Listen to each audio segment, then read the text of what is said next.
Hey everybody, how are you guys doing? I'm Eric Gerlach, and this is another talk on philosophy, Greek thought, logic, and Heraclitus, my favorite of the ancient Greek philosophers. You can find the Fragments of Heraclitus free online. I have a link to an older translation. There are newer, better translations, but what is free online is immediate. So Heraclitus lived from 535 to 475 roundish BCE.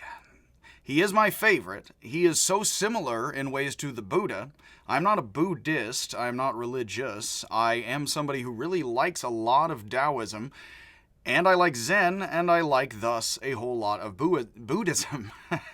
And misspeaking, which we'll get to logos and how the world is logical or not. This is a talk that works very well. Not only is it my favorite Greek philosopher, this is a talk that works for intro philosophy, Greek philosophy, ethics, and this semester, logic. Now, why logic?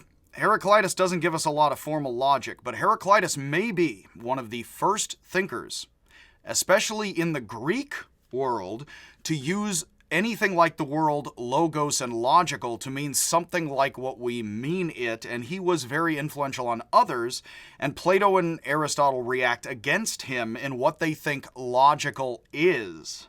So, how things are and aren't good or logical in human affairs, Heraclitus is one of the first to consider whether or not we are in accord with the speaking and the logos and the logical. And what does he mean by that? Well, it's a very ancient, old world interpretation, and I do like it. There's so much in Heraclitus I love. I like a lot of his thinking. I like how a lot of his thinking is skeptical, see perspective on different opposed sides of things. That's very Taoism and Buddhism. That's very much my cat. Buddy, I know you want to lecture. I got to give a talk. The cat may interject, and I will have to give him possibly treats. I didn't say that. Later. Or a firm scolding and then treats, which is needlessly confusing. Yes, conflicted. I know, buddy. I hear your wisdom. Anywho's, and I do hate the phrase anywho's when other people say it. So the Buddha is so similar in ways to Heraclitus. Some German scholars in the 1800s, it was in the 1800s that scholars, especially German academics and philosophers, were on point in those days, in the 1800s, years before the Nazis. And as they were in the 1800s, they were getting into the pre-Socratics. Now, Heraclitus, along with, as I get into more detail in the Greek philosophy class and in those lectures, that Heraclitus is a thinker I love to cover, more so than Pythagoras and Parmenides. But I also cover extensively Pythagoras and Parmenides, and Heraclitus, Pythagoras, and Parmenides are not the first, but they are the three early, big, huge pre-Socratic Greek philosophers, which means Socrates was doing something like what they were talking about, and then Plato and Aristotle are wrestling with what of Heraclitus, Pythagoras, and Parmenides they do or do not believe. Technically, that went Pythagoras, then a little bit later and overlappingly Heraclitus, and then a little bit later Parmenides. Now, I have taken my time in giving this lecture because I actually wanted to spend some time working over logic and the history of logic before giving this, and I am happy to include this with all of the different classes here. I am working my way towards doing careful work with Aristotle's logic in these videos in the next couple of days before going on to work on Poe and Lewis Carroll, which is work that I really am looking forward to and have a lot of insight into. But Heraclitus is one of my favorites, has been of all time. How he is very Buddhist and Taoist, like the Buddha of India and the Taoists of China, is amazing because it shows us that in India, Greece, and China, we have similar skeptical, perspectival, subjective-based thinking, and in very simple, similar terms. I will not get into the Greek skeptics, but if you enjoy this, please look at the talks on the Greek skeptics I already have, which detail many fine things they learn from Heraclitus and go beyond, which resemble a lot of the insights of Taoists into how we can see opposite perspectives in very particular situations. So, some German scholars saw that Heraclitus says you can never step in the same river twice. Buddha and Confucius, he was not a Taoist. In fact, he was opposed to the Taoist. But oddly, there is a thinker in Greece, India, and China who say you can never step in the same river twice. I do imagine that was even an Egyptian proverb, possibly lost. All is in flux and changes, things go up and down, is Archilochos, the earliest of the great archaic Greek poets, and all sorts of wisdom, the whole world over, including much Taoism, Native American tribal wisdom and myth, all sorts of wonderful things, Aboriginal Australians, that things are in flux, they go up and down, you have to see things from different sides, that's part and much of life, meaning, truth, lies, everything. Whether or not it makes it into the cut of the videotape. And I'll explain what that is to the younger generation later, if we have time at the end, yes, of this YouTube vid. So, Heraclitus, speaking of not stepping in the same river twice, was not the Buddha, but some Germans thought he was. Now, Hegel, in the early 1800s, disagreed. He is vaguely aware of who the Buddha is and gives him basically a 0. He realized nothingness and then didn't do anything, which is a very poor report, I have to say, but then again, it's from Germany.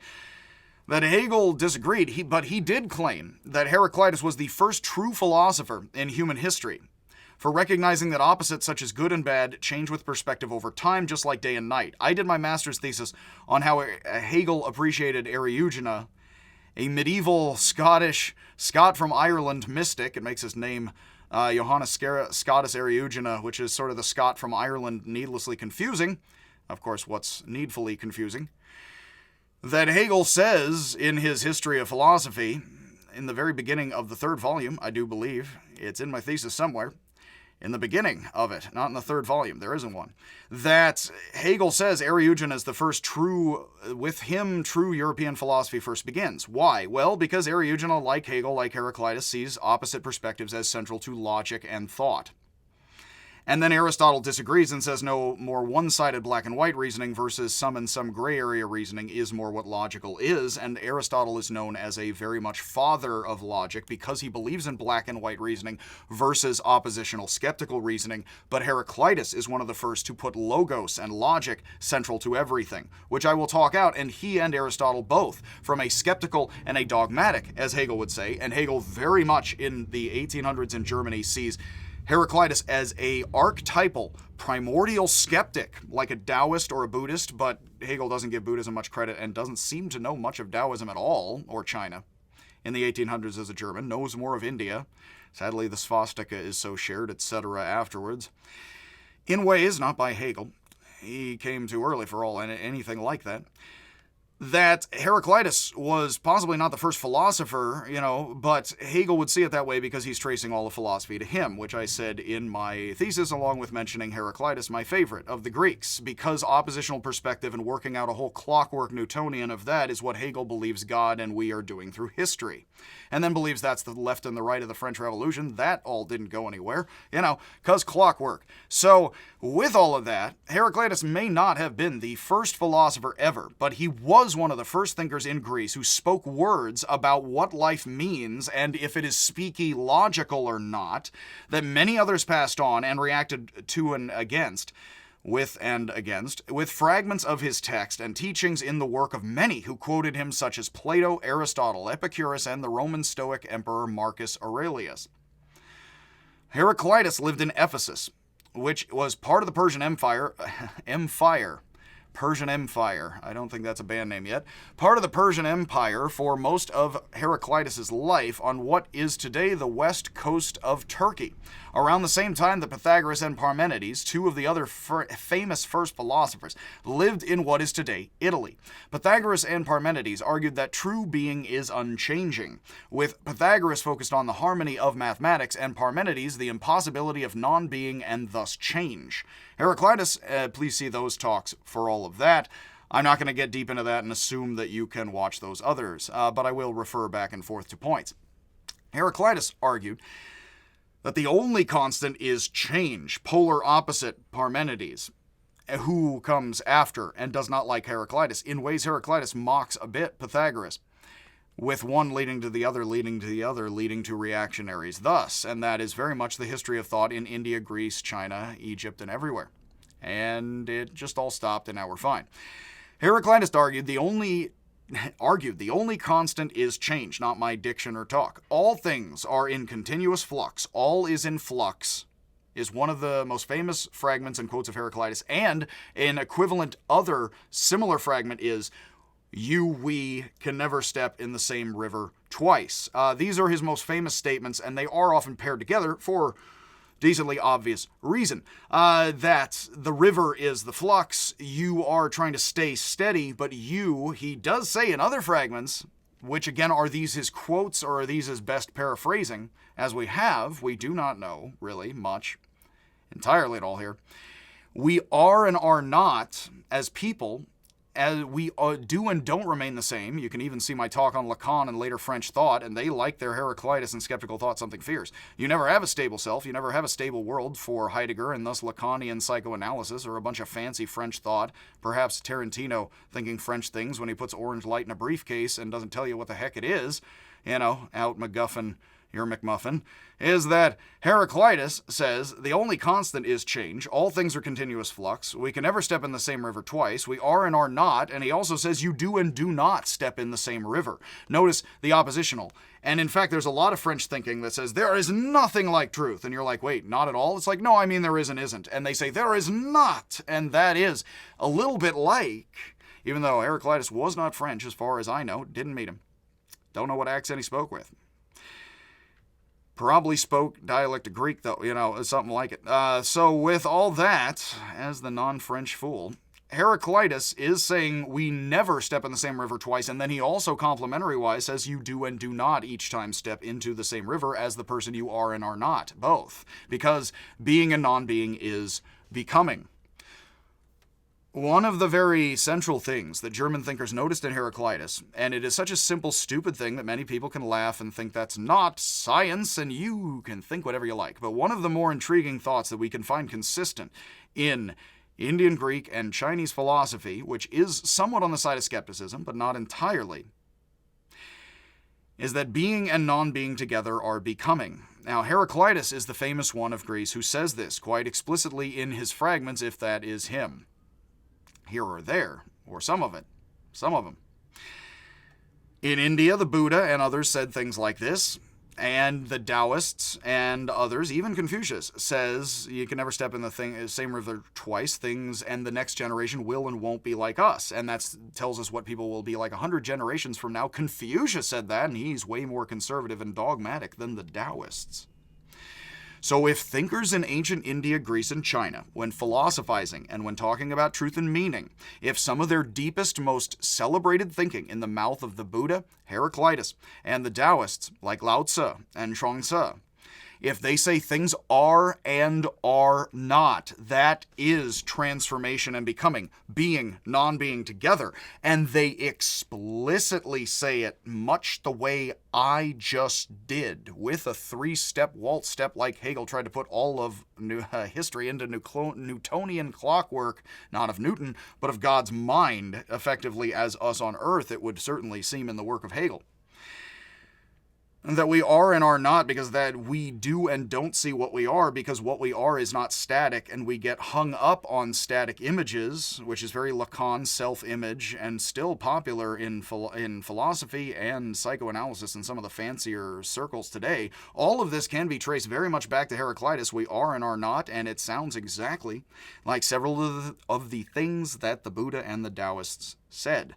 Now, you tell me, if there are central thoughts that some of the world's golden age cultures who did the best philosophy continue to repeat and say, people really don't get it. And I can tell you, I think Heraclitus, if he had listened to Plato and Aristotle, he certainly would have reacted much like Diogenes to Plato and said, this guy doesn't get it. Not sure if he would have thrown him a bone or a chicken. Diogenes was, a little partial to the throwing of bones and then tossing of chickens. But it goes both ways, You can see that talk. He also, again, reacts inappropriately, so let's just pass along here and downriver. The Amazonians, actually, I do like the Piraha, and highly recommend Don't Sleep There Are Snakes, and suggest a non-literate, non-number-worded much attitude, if at all, was probably what we all were through the majority of our human development, brain being very much what it has been. The Piraha basically say, well, you bury your kid in the river, and if the kid dies, you keep on going. And it is the flux, it is the thing, and they care about their grandmothers and children. They would not have survived if they didn't. One of them says, well, Jaguar got my grandmother, last year, dang it. Hopefully she got a couple of bites in herself, But yeah, I mean, it's like, well, totaled my car, And it's, of course, he cares very much about his grandmother. In fact, another moment I always love mentioning of the Piraha, getting a little off track here, but I love it, is that one of a kid is annoyed with his grandma of the Piraha or another similar Amazonian nearby tribe. And the guy, I forget, actually, it is explicitly in the book, I'm forgetting, the guy, that the kid goes to his dad and he says, Grandma's not letting me do what I want to do. And he says, well, then let's kill Grandma. And the kid's like, no, I love Grandma. And he clings to her legs. The guy's like, stupid kid. Now back to what I was doing, and back to hunter-gathering over here, fishing and cutting bait.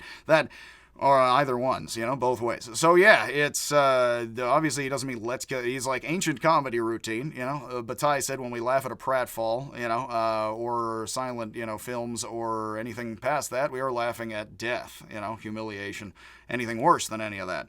Taxes, Wyoming. Anyway, all of that is basically being and non-being is becoming one of the most important and central ideas of early human thought. Germans who were really into philosophy and still are, and then the French, post-war, noticed that Heraclitus was way into this during the 1800s and 1900s as people started to turn from simply understanding Plato and Aristotle in terms of the Catholic Church, that would be Augustine and then Aquinas 1,000 years later, bringing Plato and then Aristotle centrally into Christian philosophy and thought.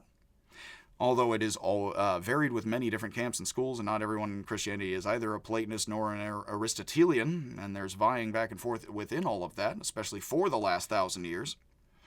Remember, Christianity, Buddhism, and Islam, the largest vehicles of science, philosophy, art, technology, all the things you may or may not be proud of, War, agriculture, gun, with occasional music, as the title of the book goes. As Heraclitus says, the constant is change. All things are in flux. Thus, if you, as Schopenhauer says, who knew his Heraclitus in the early 1800s and hated Hegel at the same time, tried to schedule his classes at the same time, doesn't go both ways that way, not with the same units of students, that you got to develop tough sea legs and a stomach for the sea and the waves and a bit of sea legs, and then ride it out, and become what you can. And that is being and non-being together as becoming. Buddha and Heraclitus, of course, are suggesting you get caught up with things, so are the Taoists, and you don't go with the flow enough as one should and could if one is open and closed enough. Let's put it that way and balance it, rather than say just open up, because that is not in the finer backs and forths of skepticism or perspective, of course. Just throw yourself open to the other side is not actually what skepticism says, but does consider itself open in ways dogmatism is firmly and fixedly black and white, all or none, closed. And that is basic to logic. All of this is very basic to logic as far as we understand logic formally, and I would rather informally, as human communication and thought, whether or not it is the Piraha, literate, or mathematical. Heraclitus said Pythagoras had more knowledge than anyone, the major pre-Socratic just before Heraclitus. But Pythagoras was a fool who believed that he had been a sardine in a previous life and a cucumber in another. Because Parmenides warned his followers about those who confuse being and non-being as one, and the same thing, which sounds more like Heraclitus than any other candidate, Pythagoras seems to have come first, Heraclitus slightly after, and Parmenides slightly after that, having heard of each other in the years before their schools of thought were popular. It is thought Pythagoras did believe in reincarnation. Many of the ancient world did, whether or not they explicitly mentioned it. There's kind of the grand recycling cosmic program of life, and then there's various ways we do and don't know that people thought about that or talked about that, as best we do, with myths, etc. And not everybody in town has to believe in the same myths, although we have what is written down as best we do. That, and this is the same watering hole in ecosystem after all this time, isn't it? We're more aware of it given the internet, and yeesh, again, with all of this. So, Pythagoras probably did believe in reincarnation. We do not know that Heraclitus didn't. In fact, he likely probably did. So when he says Pythagoras was supposedly such an Einstein, great genius, that a man's a Thales, in ancient Greece, they might have said of him, and yet he thinks he was a cucumber, he thinks he was a sardine. Now, does that mean he was a cucumber and sardine, so even Einstein was a sardine? What a fool. That's great, because you and I might be Einstein after being a sardine next week. Or does he mean it's stupid to believe you were ever a cucumber? Well, it's actually ambiguous. We don't know. In fact, maybe he's playing off both, and he's suggesting human beings do not know who believe incarnation, reincarnation, and incarnation, both, I guess, encircling. When they rightly do that, they do not know, like Pythagoras, through math or horoscopes or anything, that they used to be specifically a sardine. That is foolish, but Heraclitus does believe in the grand cosmic recycling program. That does seem a likely candidate for what's going on. It's not that he thinks it's stupid to believe in reincarnation. It's that he thinks it's very foolish, like Epicurus, to believe in previous lives or the afterlives if you do not know this one. Confucius similarly said, and he is far more dogmatic than the Taoists, you don't know how to feed people. You're worried about feeding ghosts and spirits. You don't know life, and you're worried about the afterlife and death. And Confucius would have been a very conservative fan of feeding ghosts and spirits, as are Confucians, and of hoping for afterlives in ways. Was not a hard atheist about any of this, not at all. So, similarly here, as I think Heraclitus sounds, the three of Pythagoras, and then Heraclitus, and then Parmenides had a powerful impact on later philosophers in the golden age of Athens, such as Socrates, Plato, and Aristotle, who dominated Christian European understandings of Greek philosophy before Germans such as Hegel and Nietzsche got increasingly into Heraclitus and other pre-Socratics in the 1800s.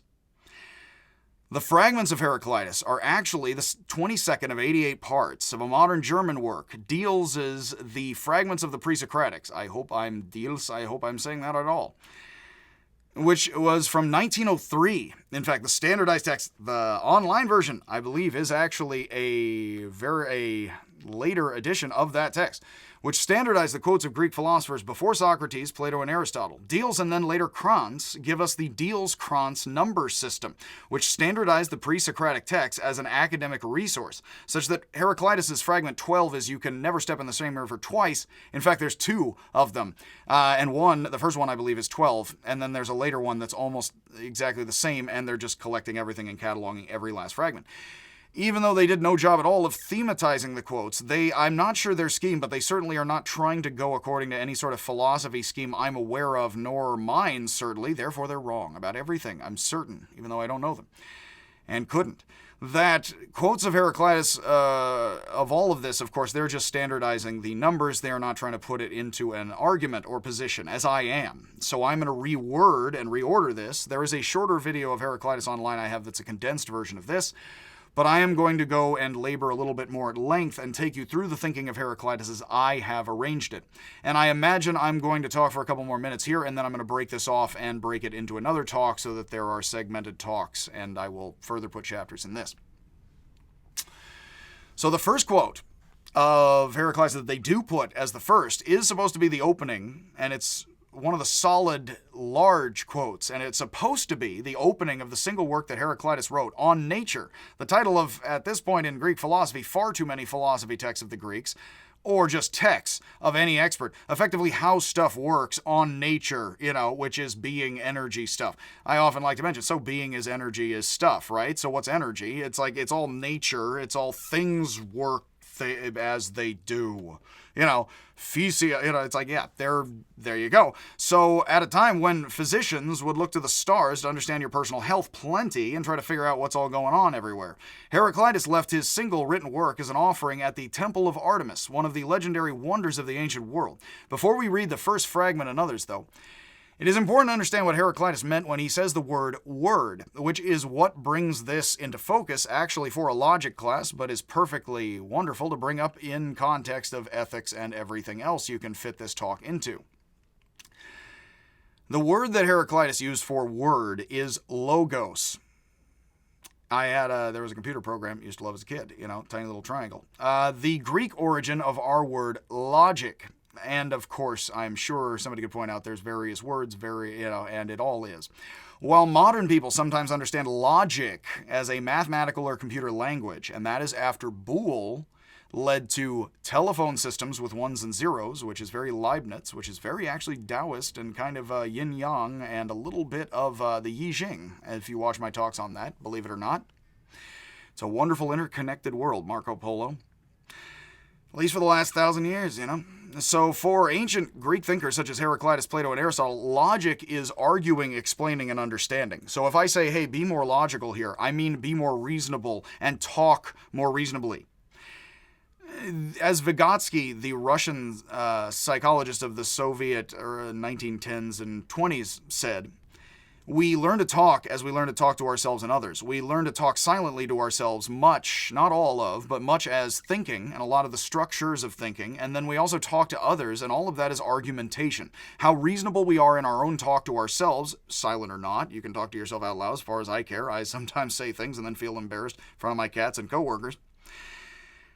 That if you talk to yourself or others and it's more reasonable, that is something like what we mean is more logical. Yes, that reasoning in words, I do think, and I am going to argue with Poe and Carroll and Wittgenstein, that logic is actually the integration of many diverse things and not just words, but also words. Because if we're not using words, it's strange to say we're being logical or not. But Heraclitus thinks that whether or not we reason with words well or bad puts us in accord with the cosmos or not, but he has a very skeptical understanding of what it is to be logical and in accord with the flow of speech from opposite perspectives than Aristotle does, which is much more what Boole is basing his logic on, and much more of what formal logic talks about as logical, which is black and white, non-contradictory logic, according to Leibniz, which serves as wonderful structures for telephone systems and computers, and now the internet, and me talking to you. But black and white reasoning is complementary and opposite to gray area reasoning, and Heraclitus is the first person to talk about logic, and he says being logical is reasoning some and some baby bear theory, which oddly enough is Aristotle's ethics. But Aristotle's logic, in opposition to Heraclitus, tries to hammer down black and white and says if you are a skeptic like Heraclitus and you believe things are and are not, you're no better than a plant and a dog. Heraclitus does say this. Hegel tries to resolve both sides, and Hegel believed he was in the 1800s giving self-completing skepticism in the entire chess set by merging Aristotle with earlier and primary philosopher for Hegel, Heraclitus. So initial gray area reasoning plus black and white reasoning equals the whole chess set.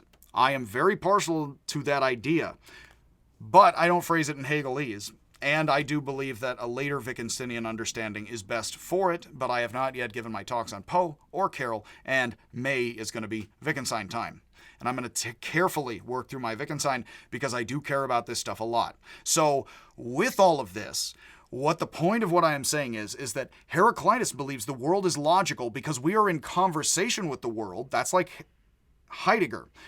With modern European thought, there's so much of Heidegger, and Nietzsche believed himself to be Heraclitus in the Germans. Then Heidegger and French thought is very Heraclitus and Nietzsche. So all of this is very relevant to German and then post-war French thought, which means existentialism, post-structuralism, and postmodernism. I would have to say, and I do, explicitly, not only is postmodernism quite comparable to Taoism and Buddhism of China and India, but Heraclitus is one of the primary skeptics of the Greek tradition, before the Greek skeptics that they called themselves, the inquirers continuously from opposite sides of things, following Heraclitus. But Aristotle, in opposition to these skeptics, does believe we need to ground things in black and white reasoning, in all or none, in ones and zeros. For Boole, and then the success of the telephone systems and computer systems means that people think logic. I did this when I was a student. You come to a logic class thinking they're going to teach you all about human thought, and instead they teach you a system of mathematics, which is a bunch of switches. And it doesn't entirely solve anything in life or help you, but it is, formal logic, an ancestor of telephone and computer systems. I have many more opinions about that, about logic itself, but we will continue on here with the talk. And in fact, I am going to give another word or two about Heraclitus's understanding of logos and logic, which I hope I have talked out in an overview here all right and okay. But, sad-eyed, dialogue with myself. Vygotsky, which isn't a Russian form of freeze tag, that it is clear from the first fragment of Heraclitus, which we will get into, when he says there is the word and all is in accord with the word, which is weird and does sound like the Bible, not accidentally. When it does sound like the Bible and the Word, I will get more into that, and why that is Christian context, and I specifically do. What Heraclitus actually says in the opening of his text is that all things are in accord with the Word, and people effectively are or aren't. Experts think they're in accord with the Word, but they only are somewhat see glimpses of it, and I have not met anyone, he goes on to say very much, who has continued to push on, the skeptics would call that continuous inquiry, who realizes there is always conversation of opposite perspectives. It never comes to a rest, because that is your heart beating and your lungs breathing, and if your lungs or your heart came to a stop, so would communication, life, talk, back and forth, everything. Nature loves to hide, things keep their secrets, as Heraclitus says. Heidegger, who unfortunately was a card-carrying Nazi, much later in fancier European German leading to French thought, says every revealing is a concealing. That would be being, non-being, becoming is communication, is understanding, is logical thought. So in this sense, Aristotle wants us to reveal to ourselves black and white what the truth is, and if you're a skeptic, you can't do that, so you're no better than a dog or a plant. For Heraclitus, conversely, earlier, and he is the one who first uses the word, as far as we know, the major Greek thinker to say you need to be in accord with the speakiness and the good speakiness of the cosmos and just the good speakiness, the logical captain. And Spock is more the stoic, though, and they also have Heraclitus as a forerunner, but they're more into objectivity, captain, not logical. I mean the captain, not Spock. He is logical, yes? Heraclitus says we are and aren't logical. We need to be more into that and grow continuously, and we never hit our end. But Aristotle seems to demand black and white truth right now. Unfortunately, as I do mock Aristotle, and I will go on to, as we talk about him, Aristotle did argue there are no white crows, there are no black swans. Turns out there were both, and there are still, and all over the place now, but there were in Australia. So Aristotle apparently never got to Australia, as far as I know. So he didn't have the clear black and white truth in front of him, even though you can have the crows and the swans all week. It's induction, deduction, problems with all of that, as modern Europeans then went on to think a lot about, and in fact, they didn't just do Greek thinking as Platonists, Heracliteans, or Aristotelians. The world had changed enough, they reformed a whole lot of beliefs, and I've already given lots of talks about all of that. Although Wittgenstein is my favorite with all of this, and he knows his Schopenhauer and Nietzsche very well, which means he is very much a Heraclitus. So when Heraclitus, when he uses the word word, it is clear from the first fragment, which I'm not going to mention this video, I will get into next, and I'll start with the first fragment and continue to work through, but as we get to it, it is clear from the opening of Heraclitus' work, which I'll get into the quotes next time, that there is a single mind and logic to the cosmos. He is very much a pantheist or something like it. He is a proto-monotheist, which means he's a polytheist who talks monotheistically, which is very much Greek philosophy and Chinese philosophy and Indian philosophy, without necessarily trying to pin anybody down as monotheistic or not, because in India and China they stayed polytheistic very much, and the Greeks were polytheists, that then Christians and Muslims borrowed from and got into, and Jews and others, and in the Abrahamic tradition and others in India. That Heraclitus is using the word logic and word, thinking there is intelligent design. The world is thought out as a big mind, and so when you think and reason, your best reasoning is conversing, knowing and not knowing the way it does, knows and doesn't know, and it lines up with that. But that's not black and white facts, static and set in stone. Those are more Taoistically the ways that the conversation is flowing, and if you're flowing with the conversation back and forth, you are knowing and unknowing your points well. You can see the difference here, where Heraclitus thinks skeptically there's always truth on black and white, therefore we're seeking different shades of gray continuously, and that is to be a wise person. That is wisdom. That is the flow of the heart, the mind, the lungs, the circulation of the body, the cosmos, the weather. That's what the back and forth is. For Aristotle, some part of us should come to just the facts, ma'am, and we want more dogmatic thought, so we want to come to the ones and the zeros and the binary switches, and we need to firmly fix what is established. We have inductive and deductive minds that seem to go both ways here, and that is what Hegel notices between Heraclitus and Aristotle. He notices that in India somewhat, doesn't give it any credit, is not aware much of that in China, and I never tire of pointing out how similar Hegel could have seen these forms in India, Greece, and China. Yes? And you should use this stuff as you can in your life. And there's many simple ways. Again, as Poe says, anything simple and stupid that's brilliant is profound. Connects with, feels like it could connect with a lot. The simpler it is. It's not a fancy Russian chess movie you can only use once, you know? So experts, the sort of people Heraclitus warns us about, who spout tricky, lying words, argue that Heraclitus identified consciousness with the element air, the breath of life. When Heraclitus uses the word word, he is referring to the stuff of air, breath, speech, and life, such that talking about cosmology and philosophy is kindling our mind, kindling the mind fire so you can see things and hear the taco truck.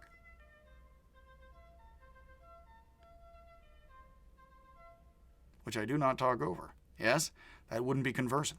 Our mind fires see things in visions and mean things with words. Heating air, I'm going to tell you things. Heating air with fire to talk to each other. Old mentality. You know, interesting physician medicine. So when Heraclitus opens his text saying this word is eternal, but many are numb to understanding it, he means the flow of the weather, and that's the speech and the beings, and everything is the speech and ordering and body and mind of the cosmos, and we're watching the conversation with itself as each other and ourselves.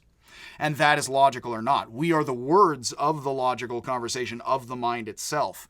That gets into Christian mysticism, Abrahamic faith, all sorts of stuff. And again, that is a lot different from a similar picture of Aristotle, but one in which he wants black and white fixed truth, but also very different from Boole and understanding things as ones and zeros or modern science. It is the same in many ways. It also is quite striking to people who would see all this as hopelessly animist. And yes, because that's fire and air that's alive, not some metaphysical ectoplasm. Otherwise, it certainly seems, although again, how would they tell us yes or no about that precisely with what words, that this is or isn't stuff, physically and mentally. So Heraclitus opens his text saying the word is eternal but hard to understand. And he means his word and the explanation of how the universe works, as well as the plan of the universe which causes everything to continuously happen, including Heraclitus himself speaking, a small tongue of flame that spouts air about the endless fire. Later Christian and other Abrahamic thinkers speak of the Greek logos as the word of the Lord, as a plan. Now it has a similar place because if the word is the plan, is the conversation, is the architecture, then that is very Christian Abrahamic, right? And Islamic. So as a plan and a command of a king, like Heraclitus, they do not mean the Bible. Sometimes people say the word of the Lord, and actually I grew up half Catholic, in and out of the services, and you say the word of the Lord and people have the Bible in front of them. But the word is supposed to, in Genesis, be there hanging out with God, which is not a Chinese style book flapping like a butterfly with pages. It's the living speech. I always actually have to remember, it's been a long time since I saw Indiana Jones 3, but there's a horrifying scene where a guy gets his head lopped off, and it's like kneel before the breath, and he sort of gets, and I won't rehash all of that, but it unfortunately does bring up that, where it's like the breath, and then you see like the spider webs and the cobwebs moving, and there's going to be this whirling thing, and yeah. The breath would be air itself, actually. So when you see the cosmos moving, somebody definitely knows a thing or two about cool stuff. Because actually when air moves, that's actually the seasons, that's the weather, that's the scheme. It's literally as if intelligent design is the air and the fire, which is the mind fire. The mind fire heats. I want a taco. I then heat up the breath of my air with my mind fire and body fire, and then I say things. That is old physics here. So it's again, when the word is dwelling with God in Genesis, that would be almost like spirit air. The voice itself is hanging out, very much like Gibril announcing things, etc. Is that the voice or the breath is an independent entity that then gets to sort of help separate things, as if you're commanding right and left to separate. So all of that is kind of fascinating, but it basically means when people say, and the word of what have yous, all of that, and again, I don't mean to get theological or not, I just am trying to talk through the world's cultures, again, for everyone, without taking sides, although I have my own things. That with all of that is that a lot of times people think the word, the Bible. It's like, well, technically, again, if you're enough into the Bible, that's actually the speech, the breath of life, kind of air itself, which is alive as the voice. And things get That's again, Plato says vegetation is basically the hair of the world, and he's an early scientist, I guess, whatever. So scholars generally agree, again, neither he nor Aristotle had the word scientia. That's Latin, though. We don't really think of Roman scientists a lot,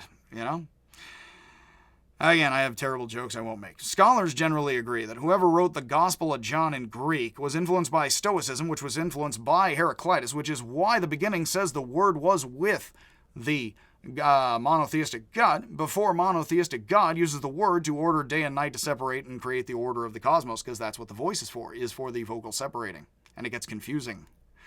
A person's word is their opinion, what they understand about things with their mind using words. Heraclitus, your voice, what you find yourself saying, whether you believe in it or not. Heraclitus argues that human words are baby talk to the gods, so the best that his words can do is point beyond human words to the unending mind of the universe. Now, what this means, for Heraclitus, he doesn't have the word concept. Our words, our word horse, is our concept of horse. This is how the Chinese also speak of it, and many others. When people in the ancient world say your word, and this is sort of like your secret name amongst the Israelites. It's that you grasp the horse by the word horse. That talk is so central to understanding and reasoning and meaning that when you know the word horse, when you have the word, you have the understanding, whether or not you're just saying the word horse like a parrot or not, right? And speaking of repetitive sound, yes. And again, it's almost time again to end this video. But with all of this, we'll get into it actually at the end of this one phrase here. Heraclitus does not argue that all things are made of air, as Anaximenes argued in nearby Miletus, nor that all things are made of water, as Thales also argued, also in Miletus, like the Persian Zoroastrians, who would have been the Magi who visited the babe at Jesus. Heraclitus's arche, his primary element, is fire, like a star overhead, which comes at a certain time in the cosmos, if you're the Zoroastrian Saishant or the Jewish Messiah, which turns into the other three elements, and these recombine with fire to form everything complex. It's like clockwork in the cosmos before clockwork, when people could only watch the water cycle and the seasons. And that was the clockwork before clocks, and you wouldn't call it clockwork, or math in the cosmos, because it's speech and ordering like a general or a guy with a beard.